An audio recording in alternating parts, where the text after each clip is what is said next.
अब आइए हमारे क्रिया योगियों की काशी यात्रा शुरू करने से पहले उनके कुछ दिव्य दर्शन के बारे में सुने।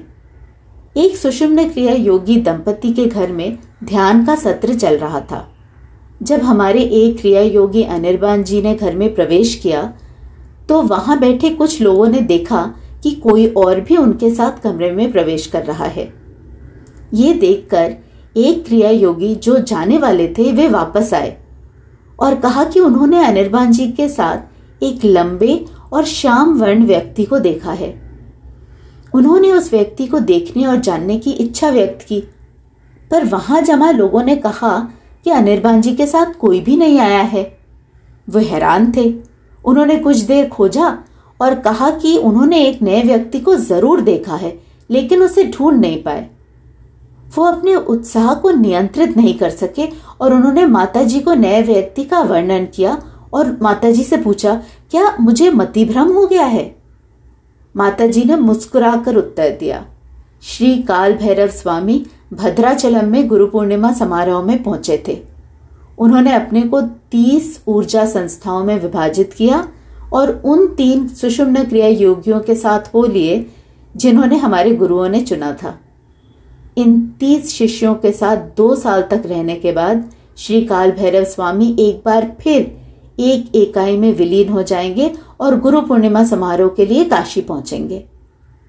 वे दंपति जिनके वहां सुषुम्ना क्रिया योग की सत्र चल रही थी और अनिर्बान जी उन धन्य 30 शिष्यों में से हैं। अनिर्बान जी के साथ आपने जिस व्यक्ति को देखा वो कोई और नहीं बल्कि श्री काल भैरव स्वामी हैं। ये रहस्य हमारी माताजी ने खोला। इसलिए हमें ये समझना चाहिए कि काशी में गुरु पूर्णिमा की दिव्य योजनाएं बहुत पहले तैयार की गई थी। इसी तरह बेंगलोर की एक अन्य क्रिया योगी श्रीमती अनुराधा काशी में गुरु पूर्णिमा समारोह से पहले 49 दिनों तक ध्यान कर रही थी। उन्होंने इच्छा व्यक्त की कि वह अपनी सास के साथ गुरु पूर्णिमा के लिए काशी जा रही हैं। तो क्या यह पर्याप्त है कि वे दोनों यज्ञ में समाधि अर्पित करें या अपने परिवार के सदस्यों के नाम पर भी अर्पित करें?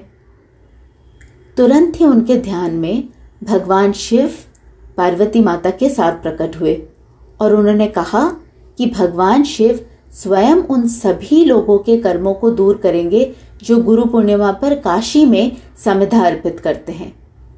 यज्ञ मेरी देखरेख में होगा, भगवान शिव ने अपनी दिव्य मुस्कान के साथ कहा।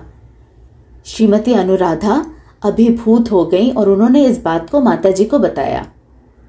पूज्य श्री आत्मानंदमयी जी ने तब बताया कि काशी में गुरु पूर्णिमा में भाग लेने के इच्छुक सभी लोगों को अनुमति दी जाएगी क्योंकि आदिगुरु ने स्वयं अनुमति दी है।